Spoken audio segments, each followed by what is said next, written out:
Hello, friends, and welcome to the Cold War Prepper. I'm only seeing one, Mitch J, out there, but that's okay because this is kind of a confusing week, so all kinds of confusion over today. I may have confused you with the fact that we have a death in the family. We have a funeral tomorrow. So I have canceled the nonfiction book club, post-apocalyptic survival book club, for tomorrow evening. We'll still be on the road back from out of town. Whoops, I looked a little bit off kilter there. Okay, let me see. Everything's backwards. So okay, and so we'll be on the road coming back from the funeral tomorrow night instead of here for the book club. We had a thing going on at the church today, tomorrow, and Wednesday. We've got a Franciscan monk, actually a priest from San Antonio, who wrote several books. His name is Donald Arp, I believe. And so I'm going to order one or two of his books. God, they look really interesting. But he's giving a 1 hour each on why we make, let me see, it's signed and sealed with the cross with Father Albert Haase, Haase, Order of Franciscan Minors. And so he's going to be talking about what each one of the three parts of the Trinity are. And so tonight is the Father, tomorrow is the Son, and then Wednesday I'll get to attend, and that's going to be the Holy Spirit. So I'll get to make one of the 3 1-hour discussions that he's having at the church. Oh, hello, Scott. Welcome. Hello, Linda. Welcome. So anyhow, so I do have to cancel tomorrow night, and thank you for your indulgence in that. I had originally asked Steve Smith to come on, and I guess I was a little bit confusing, as you know, he thought it was today, and so I probably misled him there, and so he was double booked and he wasn't able to make it. But he will be here for sure. He said it's 100%. He will be with us on April 20th, so that we can have an in-depth discussion on Volume 6. Hostages to Fortune, which I just finished tonight, and there's something I have highlighted. I want to give you kind of my general impressions. What I like most about the book is that it gives us some practical applications. Hello, Tofu, and on what we're going to do in rebuilding. And he and I had a telephone discussion about this here in the last week. And I told him Reagan in the book is becoming one of my favorite characters, and just absolutely love her and love her independence. And hello, Pat, welcome. And so, we were talking about that, and he says, just wait, and evidently Reagan's going to do a little bit more of her stuff in book 7. And, so I'm looking forward to that. So this week, what have we done this week? Well, let me bring you up to date with some of my things that are going on in my life and the confusion there. So back right after Thanksgiving, I had been talking with ADT Solar and told them that, when they installed my solar system, they installed it at 90% of average consumption. I wanted 90% of peak. And so, we got into a discussion. They said, well, you need at least 4 more panels. We only install them in multiples of 8. I said, okay, then give me 8, and I'll get 8. So I signed the initial contract right after Thanksgiving. We finalized that contract the beginning of December. We had to go out and get all the permits and everything else, the design approved by the electric company, the permitting agency, by the homeowners association, and everything else. So starting about the middle of January, I started getting phone calls. Hello, Triple G Farms. I'm going to give you an apology here in just a minute. And hello, Butch Graves. But anyhow, because I thought about you as I was driving by a certain steakhouse there in Lampasas yesterday. But anyhow, so we signed the contract and everything. And then starting about the middle of, hello, Black Guns and Gardens. And I started getting phone calls weekly from a fantastic project manager. But I've had 3 different project managers over the course of this contract, and saying that everything was ready to go. We just didn't have approval from the county yet. And so she kept calling me every Tuesday and saying we don't have county permit approval yet. And so I finally, the first, I think it was, she was calling me on Tuesdays. So I think it was Tuesday. The no, she called me on Monday the 13th, and told me that well, not a steakhouse. It's that wagon wheel or whatever on the right hand side, almost across the street from the hospital there in Lampasas. I forget what it's called. Smokehouse, maybe. I don't remember. But anyhow, so she started calling me, and so finally on the 13th, she called me and said, and I said, "Look, this is ridiculous. Send me a list of all the times that you've communicated with the county or whoever the permitting authority is, and left either a voicemail or an email, and I'll get on their butts." So I made a fool of myself, and they gave me all those lists, and I contacted the county. The county said they don't have anything to do with it. Then um, oh, yeah, I heard that they had gone downhill. Thank you for that. And so I said, I sent to the city. And when I sent to the city, I sent to the permitting department, to the electric department, and to the city manager. I said, guys, here's all the times that ADT Solar has communicated with you. And why aren't you answering them? I've left 3 voicemails. Why aren't you answering me? And so the city manager's assistant called or sent me an email and said, well, I'll get back to you shortly. And within an hour, she got back to me and said, and so she said, um, I checked with the electric company and they approved that permit on the 3rd of January. So the entire week of the 13th, no, it had to be the week before that, the week of the 6th that we had that conversation. Because the entire following week we had communications, and I said, "Look, guys, I expect, you've had this permit since the 3rd of January. I expect something to be done. Put me to the front of your scheduling, give me a discount, all this other kinds of stuff." Never heard back from them. So finally, on the 13th, I got upset and I threatened them and said, "I'm going to contact Better Business Bureau and everybody else." So then on the 13th that evening, I contacted Better Business Bureau. On the 14th, they contacted me back and said, "Is this the complaint you want to file?" I said, "Yes, that's what I want to file." On the 15th, Better Business Bureau contacted me and said, "Hey, we're sending a letter to ADT Solar on the 16th." They sent it on the 16th. And on the 17th, I got a phone call. And miraculously, they wanted to do the installation today. And I said, "No, I'm sorry. We got notification late last night that we have a death in the family. I don't think I'll be home on the 20th. So they're going to install it on Friday, the 24th. At the same time, I got a notification from the company that's installing my gutter system and rain catchment system, my 350-gallon rain catchment system, um, that the part or the special made tank that I ordered, they said it was going to take 3 to 4 months to get it made, has been completed in like 3 weeks, and so they want to come install it. So I'm having both my new solar system, my additional 50% increase in power installed on the 24th. I'm having my 350-gallon rain catchment system installed on the 24th. So I am a super happy camper. It looks like everything will happen as long as the end of the world as we know it holds off until Saturday the 25th. I'll be a happy camper, even though I have to wait and have the city to come in and inspect the installation and allow the hookup so that the additional 8 panels will be hooked up. That may take another 2 or 3 days, but I think I'm looking happy, with the exception of the funeral tomorrow. So yeah, Triple G, there are, it's crazy bureaucracy, and then there's also corporations, that once they've got your money, they really don't care for you all that much. But it looks like we're coming to resolution. So hopefully I'll be able to happily tell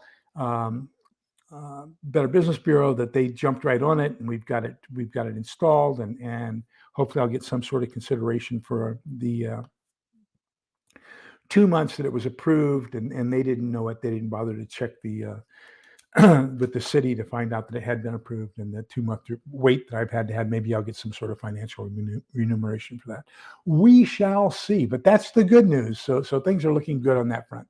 I did finish 3 books all today, believe it or not. So I'm getting some reading done. I did finish the reread of 1984 by George Orwell.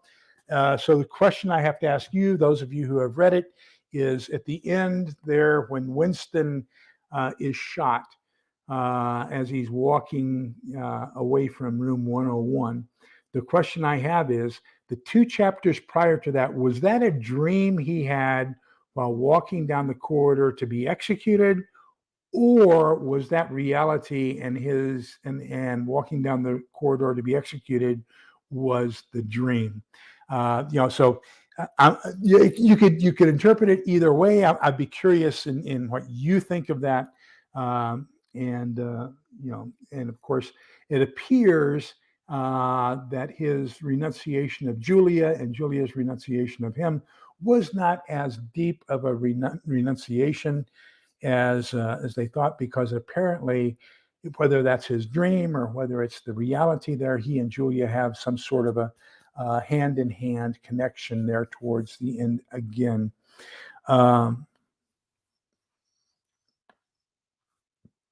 So let's see. So let me see here. So in regards to a rain catchment system, how do you keep it from breeding mosquitoes and other yuck? It's inside a contained barrel. So we're in a drought. We're in a historic drought here in Central Texas. So as long as the drought continues, I'm going to try to use it for keeping some of my trees alive. The trees are far more, my trees, blueberry, blackberry bushes, and my vegetable garden are far more important to me than is my grass. But I'll use it for that. Keep the trees and the bushes alive. If walkie happens, or SHTF happens, or poo-poo hits the oscillator, whichever phrase you want to use, then at that point I'm going to have 400 gallons worth of water that I can use for drinking water. Of course, it's going to have to be filtered, and then after filtration, it's going to have to be processed to purify it, get rid of any possible pathogens or anything else that might be in it, microbes or anything else. So, I have I've done some videos on some of my filtration processes that I have available. I went to Sam's over the weekend. I showed it in my last haul video. I picked up another 300 coffee filters. I think coffee filters are going to be immensely important to survival. That's going to be your first step in filtration of any water that you do. That's going to get out the larger things so that you don't clog up the pores on your filtration system. I'm going to be using primarily the Water Filter Pro, or Survivor Filter Pro. Survivor Filter Pro, I have 2 of them, and each one's good for 100,000 gallons. So we got about 200,000 gallons worth of processing, and that processes down to 0.02 microns. So I'm very happy with that. I think that's going to get rid of the vast majority of bacteria. It's also going to get rid of the vast majority of viruses and other protozoa. So the coffee filter itself should get rid of any radiological contamination. It should also get rid of any of the larger elements as far as mud, debris, non-diluted fish fecal matter, or bird droppings on the roof of the house or anything like that. So that's the primary purpose of the coffee filter. So make sure you stock up on coffee filters. Triple G Farm says that it was the red pill a la Poland in World War II concerning Julia and or Winston's last things there. Hello, S.J. Mullen. So her in-home aquarium got mosquito larvae, and her house water had larvae after a pipe break 1 mile down the road. I still have problems drinking the water. Make sure you get a good filtration system. Give you a little bit more confidence in that. I have a link down below if you want to buy a Berkey system. It'll save you a couple dollars. Right now, there's a lot of controversy on Berkey. I'm not pushing it simply because of the controversy around it. Until that controversy is resolved, I won't push it that much. I do like Water Filter or Survival Filter Pro, but that's $54 for 100,000 gallons. So that's kind of how that is. Mitch J, will I have a small solar system? No. The funny thing in Texas is, as long as you don't hook any kind of a pump system up to your rain catchment system, you don't have to have a water safety inspection or water purification permit or anything like that. So all of mine is going to be gravity fed. It's all going to be up on. It's going to be elevated 18 inches above the ground, above ground level, and it has a spigot down at the bottom. So it's all going to be gravity fed, and that way we don't have to go through the um, water cleansing and water pumping permits that the state and the city and the county were going to require. Hello, S.J. Mullen. Good to see you. Okay, so the other book that I read, and this happened today at Mass, was Consecration to St. Joseph.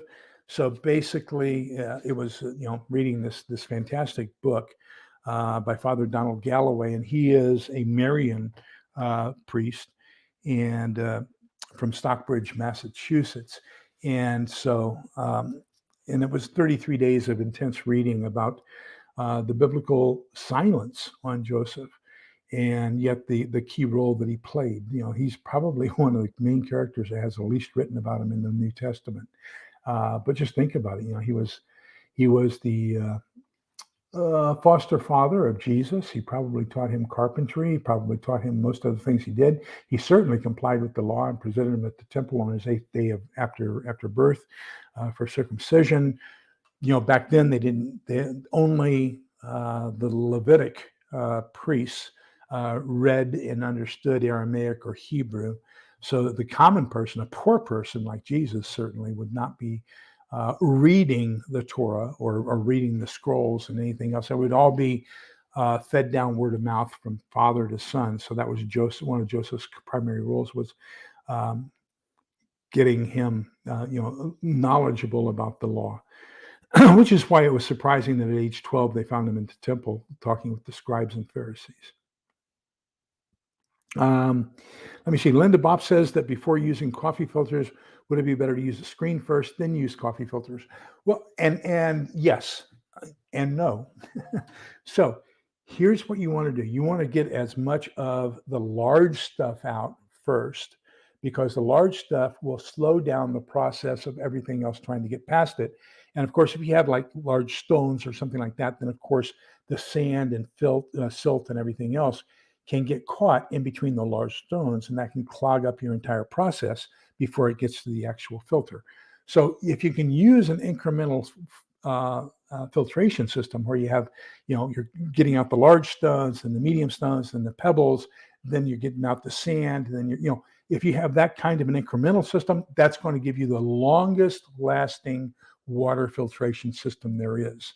However, since mine's going to be rain catchment, we've got the leaf guards on the gutter system, so that's going to keep the leaves and anything large, kind of like that out. So now my main concern is going to be in that water will probably be bird droppings or things like that that's going to get into the water. So if there's any solid bird droppings, then I want to get that caught in the water filter. And then after that, it's going to be filtered through the water filtration system. So it all depends on where you're getting your water from. For example, I carry both a bandana and a coffee filter in my get home bag, in my bug out bag. And the reason I do that is because if I'm going to take a bottle and submerge it underwater in a stream, a river, a pond, or anything like that, I've got the coffee filter on the inside. I've got the bandana on the outside. So that's kind of a two-stage filtration system. The bigger stuff doesn't get past the bandana, and then the medium stuff doesn't get past the coffee filter. And then, of course, that's I keep a Seychelles bottle on my get home bag and my bug out bag. So then it's going to be the Seychelles filter is going to keep the rest of it from coming out. So that's so I read 1984, The Consecration of St. Joseph by Father Calloway, Donald Calloway. And the third one is, of course, I finished reading this book. So 3 books in one day. Yahoo! It's a major day. And but wasn't that much on Facebook or on the news or anything else. I'm finding the news to be extremely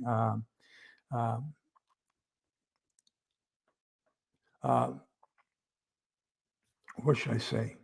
Disheartening. Okay. I did not know that about the need for permits, but my water catchment system setup is gravity controlled. And Pat, I'm only talking about Texas. That's all I can give you. Each state is different. But if your setup is gravity controlled, then you don't need any permitting at all. So as long as you're filling up a tank and you've got a spigot down at the bottom and you're drawing it off of that spigot and you're not pumping it into your house, you don't need any permits at all, except if you're in a homeowners association. Now, Texas law also says that a homeowners association cannot reject a water catchment system at your premises. So it's just a formality that you have to ask their permission to do what they have to grant permission to do. So basically, any kind of a water catchment system in Texas is going to be pretty much approved. Let me see. Dragon Slayer, hello, how are you? Um, well, it turns out that what it is, it's my wife's oldest sister's husband. So there's the difference between kind of like two families, if you will. The first three were born, her oldest brother and then her younger brother. And there's like 15 months in between those two. And then 2 years between number two and number three, which is her oldest sister, Nancy. Now then there's well, there's 16 years, I believe, 14 years difference between Nancy and Helen. So Angus, her husband, is 14 years older than we are. So, it's kind of family one and family two. Helen and her sister, her youngest sister, there's only 2 years separating the two of them. So 5 kids, 3, wait 14 years, 2 more. And so this is the the oldest sister's husband. 80, he was 80, a week short of 83 when he passed. And so we'll be doing that. We'll be up there tomorrow for that. It's a little bitty town north of here called Comanche, just east of Brownwood. So that's why I'm driving through Lampasas. Drove through it twice yesterday, up there and back. Okay, let me see here. Would you be able to shut it off when rain starts and let rain clean off the roof and gutters from bird poop and then turn it back on? Yes, theoretically, you should be able to. So the guy I hired to do my 55-gallon drum, um, and that was the part one and two, and put on the gutter and the leaf guard. So what happens is the downsprout comes and there's a filter, and with that filter there's a diverter. Okay, so you can turn it on and off, and that diverter goes through the filter, and then anything that gets caught in that filter gets washed down into the normal discharge of your rain gutter, and then that diverter takes it over and then puts it into a hole you had to drill into the side of the barrel. Well, he didn't want to drill a hole in the side of the barrel. So instead of doing that, there's an air filter up top so that, as you fill it, it allows the air to come out the top. Well, what he did was he just put that, he bypassed everything, just put the downspout directly into that air filter so that all the water is now going into that air filter. So it's going to be filtered before it gets into the water. It's just a different kind of filter. And then instead of us creating the gravel base that I had, with a platform and everything that I had purchased all the gravel for, he just decided to stick a couple of bricks under it and then band it into the brick wall of the house. So by the time I got the chance to inspect it, it was all done, and it's not what I wanted, but that's what I got. So the other 350-gallon tank is being installed, and it's going to be installed on a concrete bed. And we're going to do the foundation first and everything else, and it'll be a gravity system as well. So GGG says, last live stream you did, I picked up a water filter that does the big stuff, which I think you said had to be done before running it through a Berkey. 0 water. Oh, okay, yeah. So here, not so I don't confuse people. You've got 2 different things going on. You've got the size of whatever it is you want to get out of there. And so if you want to get the size out, you're going to use some sort of a physical filter like a t-shirt, a bandana, a coffee filter, whatever. That gets rid of the large particles. Now, What happens if you use, and I strongly, strongly advocate this, if you get a zero water pitcher, what you're doing is you're not removing any protozoa and you're not removing any bacteria or any virus. You're only removing dissolved, solid, hard metals. And so that then you're going to get, no hard metals or anything like that, no cadmium, lithium, lead, iron, or anything like that. Then you put it through something like a Berkey filter, and that's going to keep that Berkey filter so that it lives longer, because now you aren't polluting those porcelain pores with the heavy metals. You're only catching the other three, the protozoa, viruses, and bacteria. So yes, you did a good job. That's exactly what I would recommend. But still, go ahead and filter that with some sort of a filter, cloth filter or a coffee filter, before you even put it into your zero water. And that's going to make your zero water last longer as well. And bandanas and coffee filters are cheap compared to the zero water and compared to the Berkey.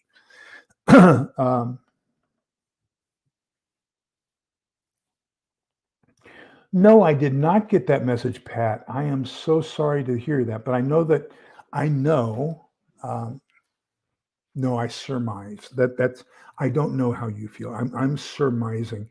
Pat had shared previously that the whole reason she got into nursing was to care for her sister.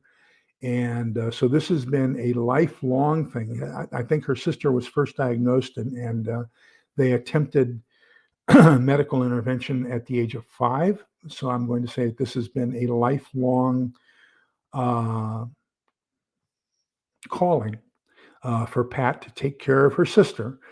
And so this has been just basically what she's devoted her life to, is taking care of her sister. So I know that the loss weighs heavy on your soul, that the loss weighs heavy on your heart, that you're going to be missing something that has been a part of you for so long, and such an intimate, integral part of your life for so long. But at the same time, uh, I am sure that there is a bit of peace in the fact that now you have an opportunity to have a little bit of your life for yourself. And you also know that there is no more suffering, there is no more pain. And so both of you have a small respite. And so I'm sorry for your loss. And I know that she meant everything to you because you've devoted your entire life to her. And so you're the type of person I love having as an associate, uh, because you are among the best of people. So thank you for that. Let me see. Uh,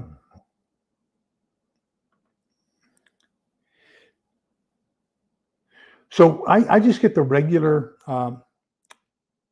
not the cones, but the regular ones that go into a coffee pot. They're kind of flat bottom with the fluted sides. That's what I buy. I probably have a couple thousand of them now. You'll see me add them to my um, haul every once in a while. Now, the 400 that I bought last week at Sam's were the cone coffee filters. Because I do have, and I did a video on several different ways to make coffee in a post SHTF environment. And I do have a drip coffee maker that uses cones. And so I can use that drip coffee filter for a couple things. Not only can I use it to make coffee, but I can also set it up on top of my water bottle and then pour the water in on top of it, so that it's going to be a way of holding that cone in place to capture any sediments or anything else before it goes into the bottle. So yeah, my primary focus, I would say, is going to be the regular um, flat bottom one, but I also have a whole bunch of cones. Um, Phenomenal, fantastic, outstanding, superior. I think that's great. I am jealous. So yeah, we have a reverse osmosis system here that's installed under the sink, and it's actually pressure operated, and we have to change the filters once a year. But that depends on having water pressure in our system. So I'm not 100% convinced that I'm going to have availability to that reverse osmosis system should the grid go down.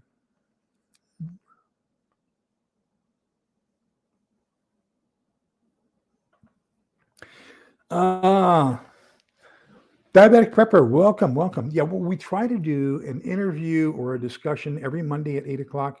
And then we have the nonfiction book club every Tuesday at 8 o'clock, except tomorrow night. I have to cancel. I'll be at my brother in law's funeral. And then the last Thursday of the month, we do the fiction book club. So the fiction book club this month, we're doing volume 6 of A.American's books, the Resurrecting Home series. Right? It's called it's really called the Survival series, but because volume 1 was called Going Home, a lot of people call it the Going Home series.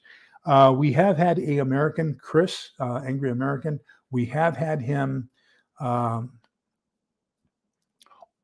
the show in the past, and he said he is willing to come back at any time to discuss anything. Since we're doing his nonfiction book, he and Alan Keyes wrote a book, if I can find it. Let me see all these books I have here. There it is. So he and Alan Keyes wrote Decline and Decay, and that's the nonfiction survival book, if you will, survival instruction book that we're doing on Tuesday nights, but we're not doing one tomorrow night. And then I'll have both of those are down in the show notes down at the bottom. So you've got, series 1 through 5 of the Going Home series here. And then we've got this one is our survival book. Chapter 1 in this book is something that you don't see discussed as often as it should be, and it is critically important. And I think it's one of the best chapters in a survival book that I have ever read. So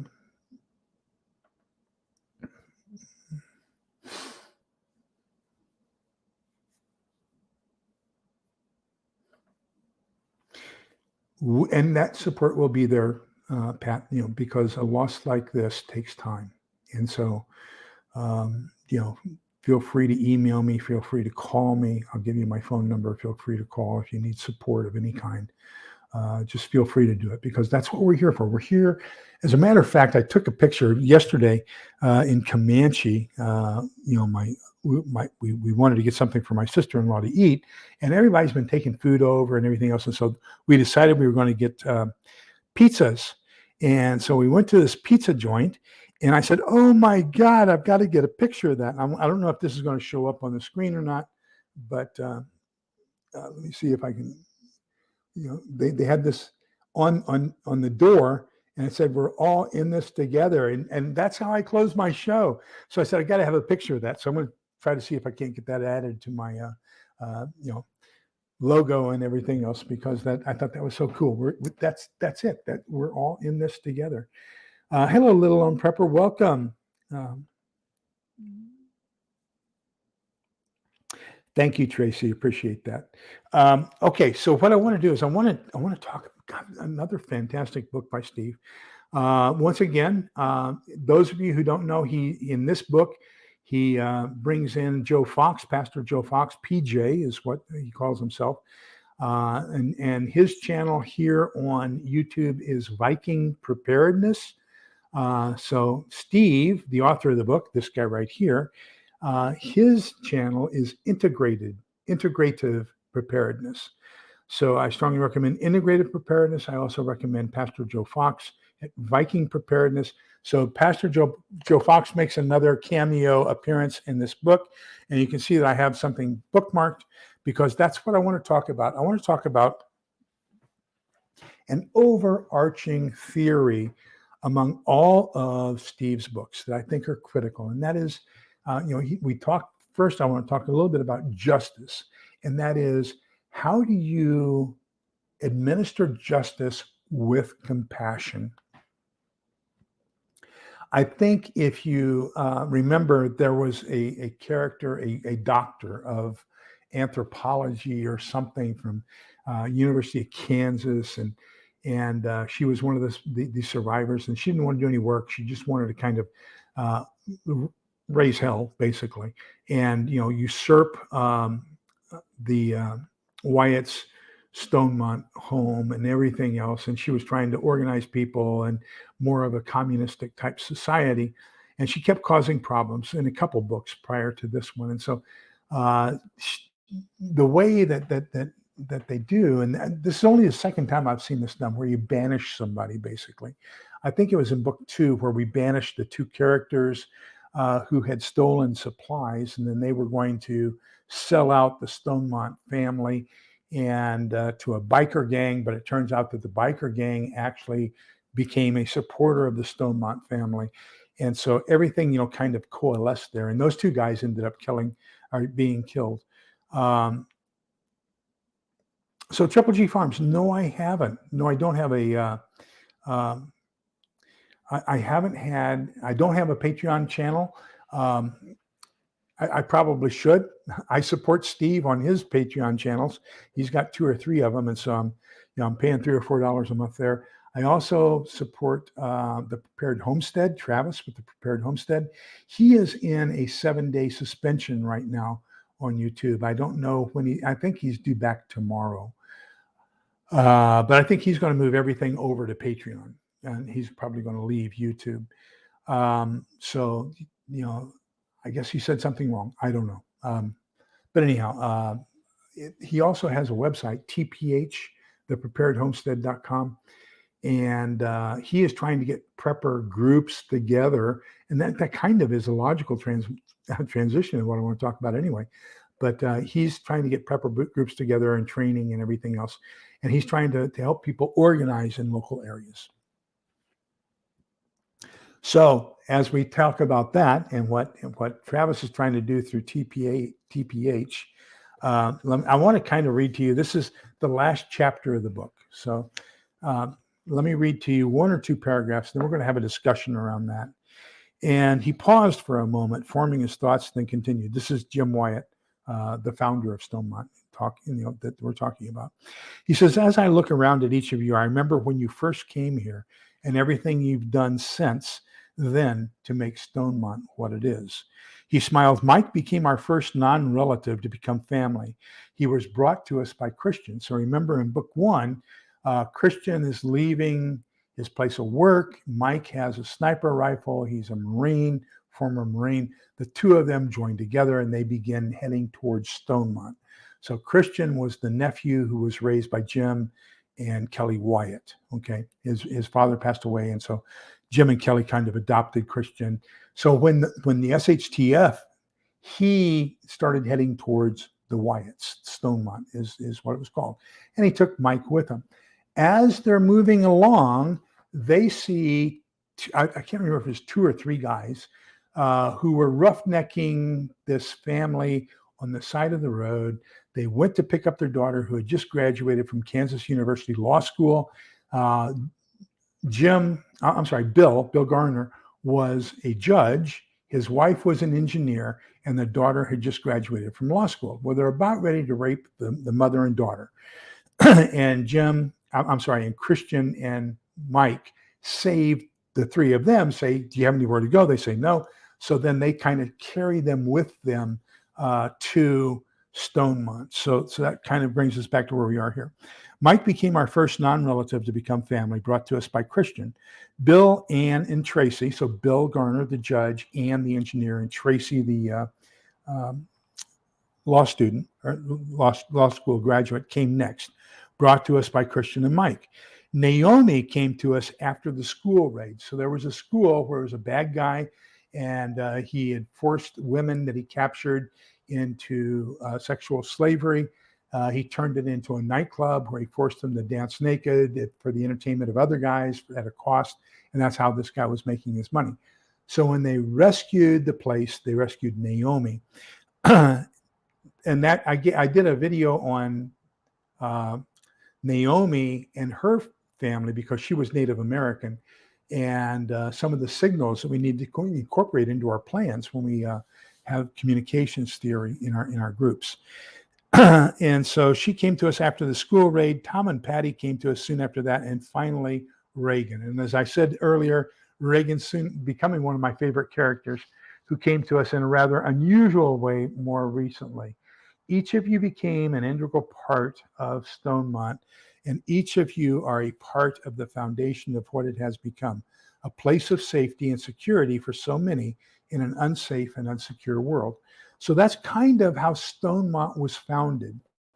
Then let me go back up here and check chat, and then I want to get into how that is so directly correlated to what Chris is doing in his series, and talk about that.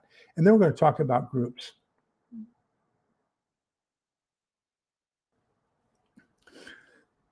Yeah, now I just have to get it into my caption on I'm not that good with technology, getting it into the system. So that's going to be the next challenge. I'll ask Hurdy to do that for me. Um,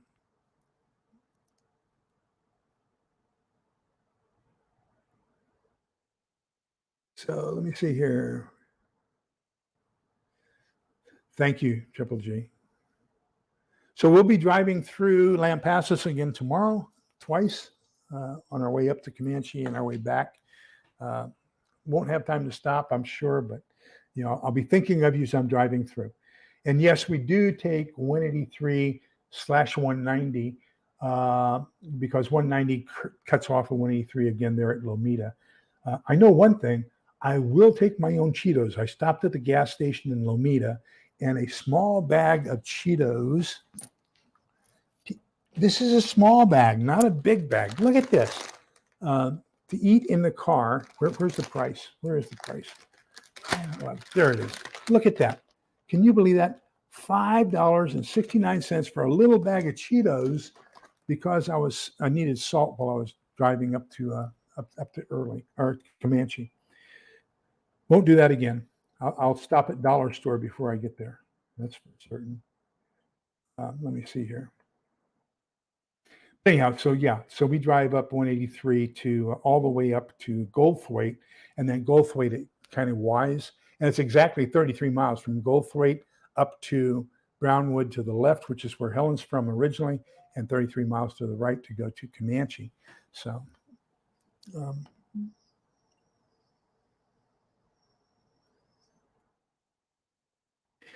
I just got an email and it says it's from Triple G Farms. All right, great.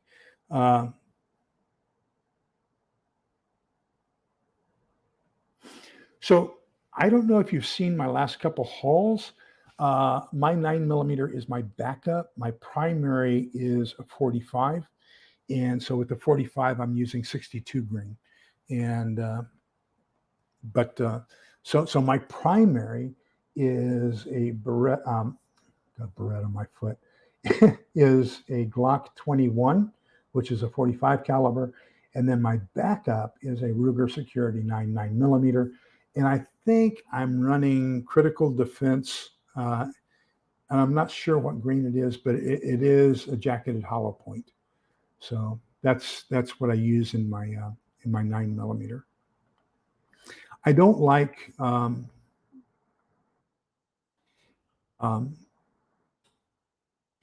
jacketed or ball ammunition that much initially.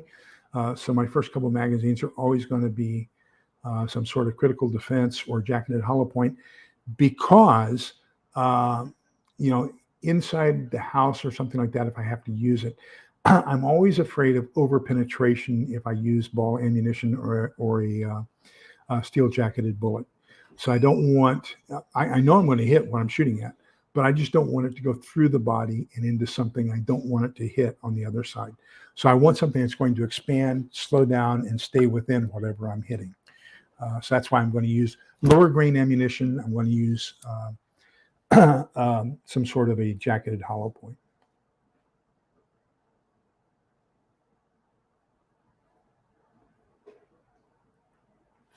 Unfortunately, Dragon Slayer, I don't think we've seen the last of it, and we're going to, I think sorrow, pain, and suffering are going to be a common factor for the next couple of years. And I think we're in that time where we need to be extremely aware of our own individual human frailties. I was on Facebook, a guy that was in my intermediate Russian class with me. It was 36 weeks long at DLI. He was a Marine staff sergeant. I was an Army staff sergeant. We became best friends. We both had the same birthday, August 15th. He's a year older than I am. He was from Visalia, California. We used to hang out together all the time. We had rooms next doors to each other. We did scuba diving together out in Monterey Bay. I mean, everything was together. He and I finally hooked up again on Facebook today, and so or yesterday, I don't know, and we hooked up, but then we chatted today, and and so both of us were talking about, considering especially our career fields, the Army and the Marines, you're lucky to make it to 38, 39 retirement age, let alone make it up into your 70s. So we are both very, very appreciative of the fact that we've made it as far as we have, especially the life that we've led. I can't believe that I smoked for 3/4 of my life. Golly. So, Dragon Slayer. So that's what kind of what I'm going to talk about with, let's talk about resurrecting home, because there's a lot of parallels here between what Chris has written about in A.American and what Steve has written about in the Stonemont series. And if you take a look here, Morgan is up, and in my mind, I have him on Interstate 10 or Interstate 20. Probably Interstate 10 up in the Panhandle, going across the northern stretch of Florida when EMP hits. And then he begins his trip home. So he comes across Jess, the young lady who won't leave him alone and follows him whether he wants to be followed or not. They become friends. Then they tie up with Thad, the truck driver, and who is also trying to get to his home. The three of them hook up with Sarge, and while they're hooking up with Sarge, a special forces small detachment, let's call it, of Doc, Mike, and Ted hook up with Sarge, and then you've got this kind of 7-person coalition forming of Sarge, the three amigos, Thad, Morgan, and Jess. Then they have all their different encounters as they're going back down home. Thad, Jess, and Morgan split, and then the rest of the series is how they reunite, how Sarge intervenes, and they all come back together. So now they're building their community. So it's kind of the same thing. Notice how you've got these accidental situations that create a homogeneous group. Okay. And so things happen bad. Thad's wife and child get killed by the DEA. He seeks out Morgan, comes down and lives with them. Jess's family gets thrown into the DEA camp. So does she. They get separated. Her brother dies, as a matter of fact, in the camp. And then she hooks up with Mary, and she hooks up with Fred, and Fred becomes a love interest of Eric. So Fred is a female, and Eric is one of the guards, and Mary is the camp cook. And then, let me see, there's Mary, Fred, Jess, Alec, Eric. Seems to me like I'm forgetting somebody, but I can't remember who. And so, that group, when they get saved, they come down and form in with Morgan's, I'm going to call it Morganville for lack of a better word. Then he's got his best friend, Danny, and his wife. And then they find some families who are struggling on their own. And here in book 6, there's a family going down the street. They have a can of corn. Another guy comes up and kills the husband for a can of corn. And then Morgan's group comes up upon them and they kill him. And then they give the corn, of course, to the family, bring the family in. Now they're going to adopt that family, the woman and her children, and bury her husband and everything, and, try to do the human things for them and incorporate them into the family. So you see this community evolving over time. And I think that's both of these authors, I think, have it. And that's what I really want to focus on is, we've talked about forming mags and groups. And so let me tell you about here in Central Texas. Let me get through these real quick. Gas is cheaper than Cheetos. That's true. I just filled up. We made it up to Comanche and back on 1 tank of gas. Actually, it was just over 3/4 of a tank. And so I went and filled up today, and that was pretty close to $38 to fill up my wife's car. So we can drive out tomorrow morning.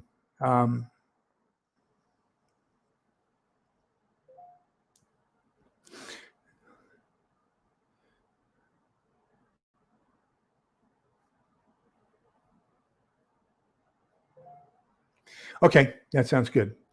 Um, I think it's 62 grain. I'll have to check it. I could go into the other room and check it. I'll send you an email. Let you know what I'm using. Um, right now, what I'm buying. So everything I had before, uh, what I was buying before was semi expensive, and now I'm just buying the cheapest boxes on the shelf because right now, as we get closer and closer to doomsday, what I'm thinking is it's going to be quantity of ammunition more so than anything else. And you can look on that last haul video. I just, it was a $21 box of 50. No, I don't know, 21 box of 20 rounds. It's coming out just under $1 a round. Um,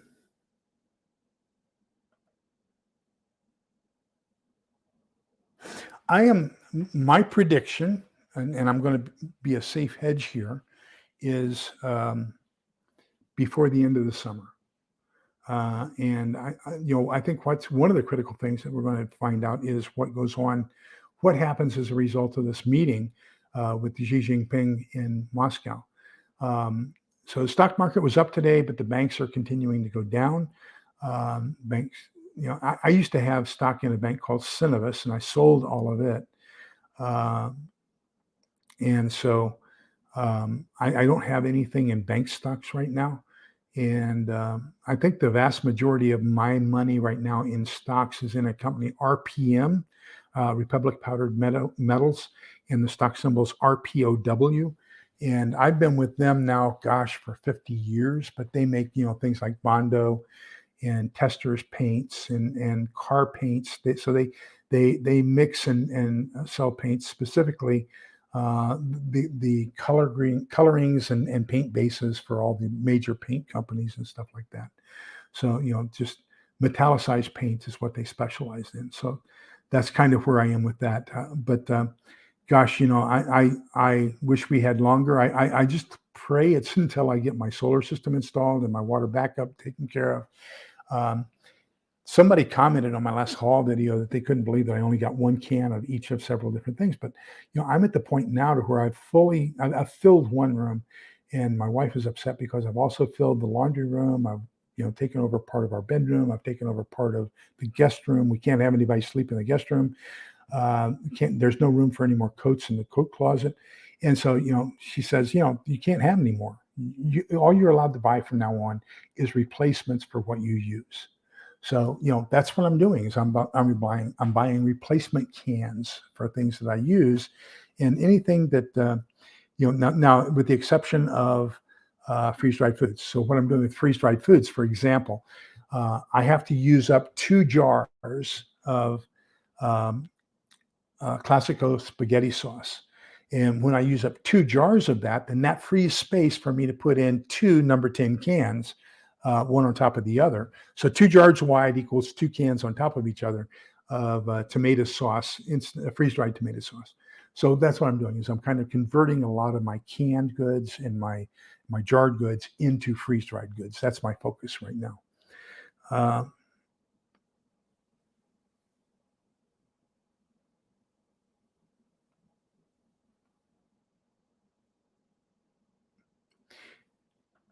Yeah, it's to the point where I'm having to hire it out. So, and then I hired out cleaning up all my trees out front from the ice damage.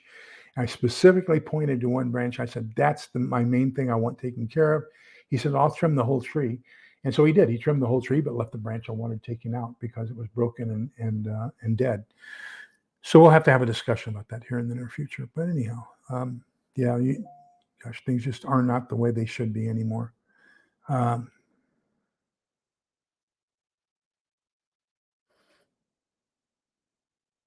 let me see. We have an awful lot going on. Triple G Farms, thank you so much. Donation, I appreciate it. Yes, I sure hope so. I sure hope so because I'm not. I don't trust it. We had both Mastercard and Visa were saying that they weren't going to allow charging of weapons and ammunition on their credit card systems, and Discover did the same thing. It only took about a week before Visa MasterCharge reneged on that and came back. So I just noticed we're 5 minutes before the hour. So let me just kind of give you my thoughts on the lessons we've learned from these two books. And that is, I have tried several times here in the neighborhood prior to Snowmageddon 1 and after Snowmageddon 1 and prior to Snowmageddon 2 and after Snowmageddon 2 to get my neighborhood together to say, how are we going to support and defend each other in case something happens? And we have a neighborhood Facebook book group. And every time that I've tried to get the neighborhood together, whether it be for a neighborhood watch, whether it be to plan how we can support each other or anything else, only 2 of the 203 homes attend. And so I've just given up on it. And the reality is the 3 of us will get together and do what we need to do. And I think that we'll have to apply the lessons we've learned, in these 2 books. And that is, it's going to be spontaneous happenings. It's going to be, when I was teaching, or actually when I was in corporate HR, my specialty was total quality management or team building, whichever you want to call it. And one of the things that I learned was that the definition of a team is a group of people working together to accomplish a common goal. Well, right now we kind of have some people who have the forethought to say that common goal is going to be survival in a post-apocalyptic world, whether that be a depression as a result of the bank failures, whether it be a depression because of the stock market collapse, whether it be World War III as a result of what's going on, whether it be in Asia Pacific or whether it be in Europe or whether it be in the Middle East. 182 ISIS-K known terrorists were apprehended at the southern border in the last 3 years. How many made it across? As those that we know made it through undetected, those who made it through without capture, and those who made it through without being detected coming across. So how many of those? How many are there? What is the threat to our country because of the open borders? And how are we going to handle that? I personally believe we're not going to have a nuclear exchange. I think that they want our resources, and why would they irradiate what they want to capture? So I think our number one scare is going to be some sort of a cyber hack. We've seen cyber hacks where they put too much chlorine in the drinking water and poison people. We can close down sewage systems and cause dysentery, cryptosporidiosis, cholera, typhus, typhoid. We can cause all kinds of diseases just by shutting down sewage systems. There's an awful lot of train wrecks going on that makes me suspicious. There's a lot of different things that are happening infrastructure-wise, power plants, chemical plants, food processing, that are just going haywire. And I don't know. To me, it seems strange. I don't have the data to say this is abnormally high from the previous, or is it just because we're more aware of it now? I don't know. I probably need to do some investigation into that, but it is suspicious. And so I think that there are other things that they would do infrastructure-wise. Cyber attack number 1, EMP number 2. If they do either one of those 2, then probably 90% of our population will die off within a year. And at least that's what the projection is. So, then at that point, I think the rest of my neighbors are going to realize, hey, there's a problem and we need to get together and do something about it. And so that's what how can I acquire the stuff I need, acquire the knowledge I need, so that I can teach them what they don't know and then learn from them the things that they know that I don't know. And so I think right now it's just going to be a prioritization of what is it that I know, what is it that I think I know, what is it that I know I don't know. And then, there's a whole bunch over there, that fourth corner that I don't know what I don't know, but hopefully other people do, and so, that's that prioritization right now is how do I get that down into a list of things that I need to rebuild a community as they're doing in these 2 books. So I'm keeping notes as I'm going through these 2 books or series of books on what are some of the things, like Anne and being an engineer. And so she's built a gas, she's built a facility where they're actually making gasoline and diesel. And she's built an electric system based off of a hydro system, a hydroelectric dam. So, what are some of the things that we can do there? She came up with what they call cob homes, which is basically a form of adobe as a building material to build the homes. So, there's all kinds of things that we can look at in here and say, what kind of skills, knowledges, and abilities do I need to rebuild a society afterwards? And I think one of the key things we're going to have to understand is it's going to be kind of Wild Westish for a while. So, how do we handle justice? When somebody breaks a law or a common group held belief, how do we punish that? And so, as I started to say earlier, we've had two different banishments, and this other one with Elaine, I think her last name was Algren, the doctor, and her husband, who are trying to get a communist insurrection at Stonemont. And they finally just banished them. They said, okay, here's what we're going to do. You can go create your own utopia somewhere else. We're going to give you all the supplies you need to last for a month. We're going to give you shelter. We're going to give you fuel. We're going to give you food. We're going to give you everything you need. You go build your utopia. And so you find out what happens with that utopia here in this book, in book 6 of this series. You find out what happens to that utopia, and I think it's a very realistic portrayal of what happens in that utopia. And I think that we'll continue to find out what happens with that utopia in the next series, in book 7, as that comes along. So let me tell you the surprise that I got today, and then catch up here. Yes, it sure did. And that's what caused me to get my battery backup, was because I had the solar system in place. What I didn't know was just a straight solar system. If you don't have battery backup, when the grid goes down, so does your solar system. And I also found out that during the daytime, when we had partial snow on Snowmageddon 1, that the overcast plus the ice covering the panels, you don't get any solar production. Let's take a look what I did today as far as production. So let me get over to this tab. So today I produced 8.77 kilowatt hours, and I consumed 17.35. So net energy imported was 9.4 on an overcast day. So that 8.77 produced, this coming Friday, that's going to be upped by half. So we're going to call it, I will have produced 13 kilowatt hours with the 8 new panels. So I'll have 13 kilowatt hours produced and 17 consumed on a cloudy day, on a overcast day, highly overcast day. Oh, somebody liked my comment on another video, and I'll talk about that. I want to kind of end with that as well. But anyhow, surprise, surprise. I went to my mailbox today, and I think most of you who have been following the book club know that that's the 100% truth. Linda, that you are absolutely correct about that.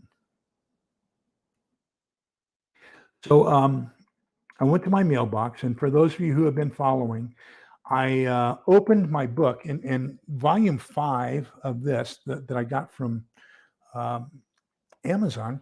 I was missing the first 18 pages. So Steve happened to watch my review of that book, and when I mentioned I was missing the first 18 pages, he said, I'll send you a replacement. So I went to my mailbox today, and guess what I had? You aren't going to believe this, but Steve sent me all 6 books, and each one of them is autographed. So he sent me the entire collection, a very nice personalized autograph and dedication on the front of each book. And it just totally blew my socks off.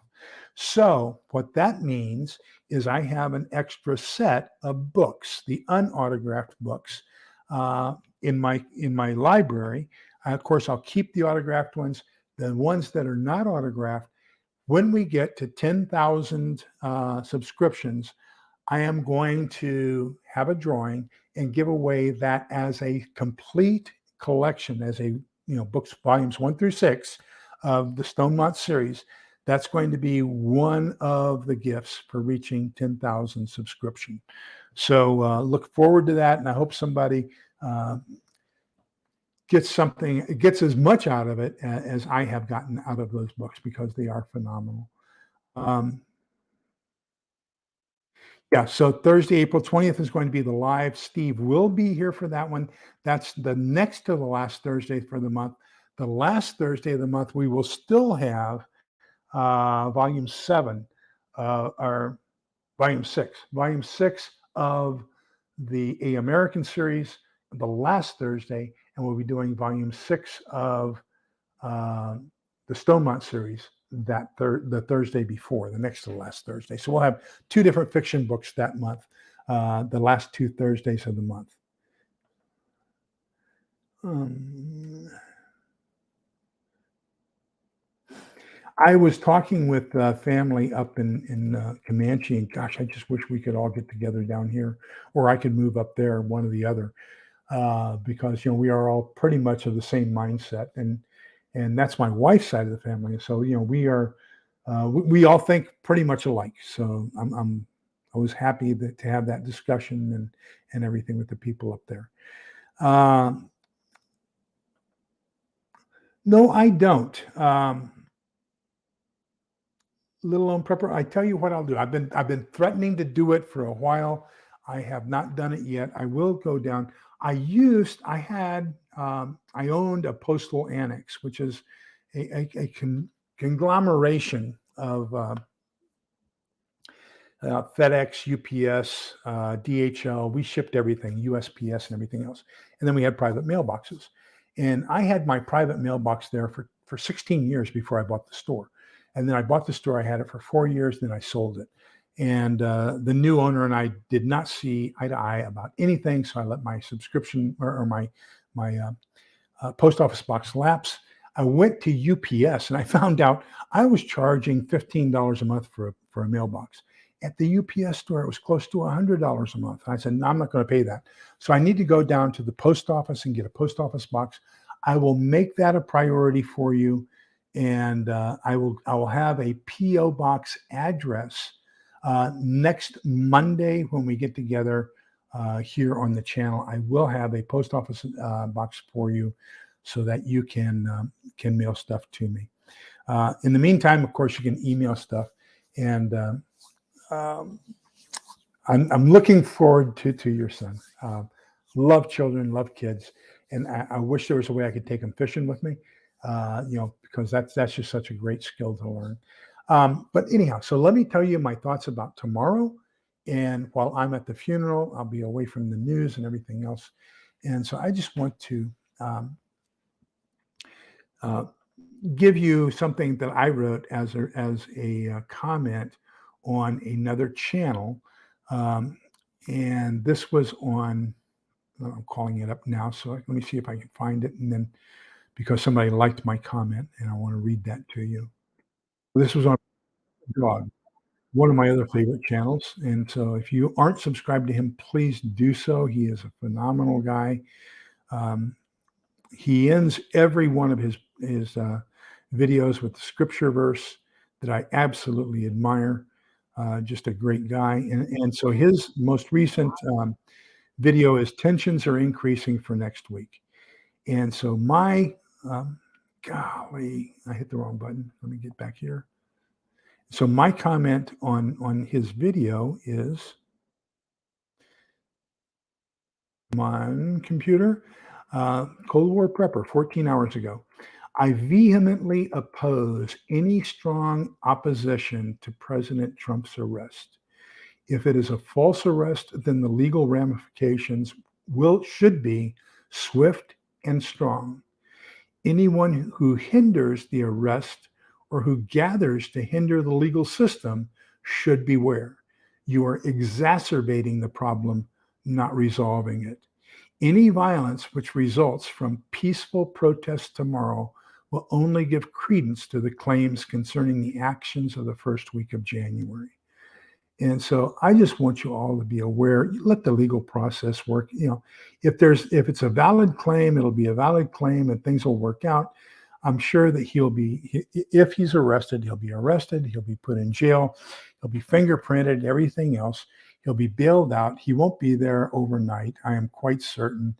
Um, and then the legal system takes its course.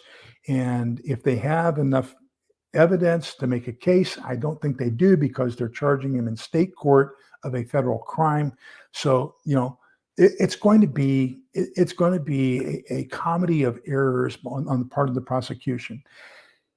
If we let the judicial system run its natural course, we win. If, on the other hand, we oppose the legal system, we lose. And so don't oppose the legal system, let it run its course.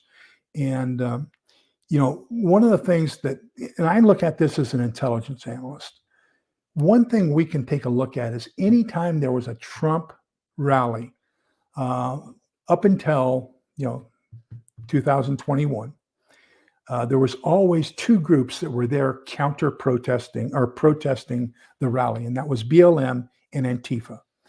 When we had this one that happened, the January thing, there was no BLM or Antifa opposition to that rally. Why? Ask yourself why. If they have opposed every single rally up until that point, where were they at the most critical rally in the history? You have to ask yourself, who were the people who caused the problems? Okay. And were they really supporters or were they something else? So, I just say our best bet is to let the legal system run its course. Let things happen. Um, and so I just want to say, please don't participate in anything that hinders the legal process. We don't want to be like them. Okay. So,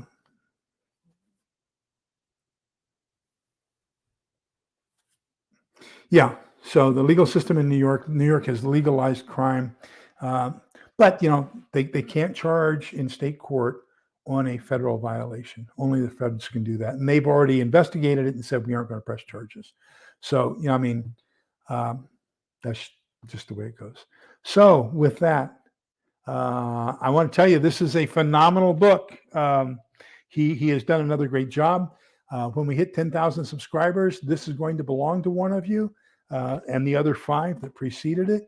So remember that we're all in this together so we can come out the other side together. Next Monday, a week from today, I promise you I will have a post office box. So please be kind, polite, and respectful to each other. Do me a favor. Remember us in your prayers. Remember Linda. Remember Tracy. Remember Dragon Slayer in your prayers and for the losses that they've got. Pray that there's some comfort. Pray that there is some that the Spirit gives them strength and company and shares love and lets them know that they are loved, and let them know that we appreciate them and we are concerned about them and we are with them. So please be kind, polite, and respectful to each other. Let's take care of each other because togetherness is the key. So we're all in this together. Take care. Bye-bye.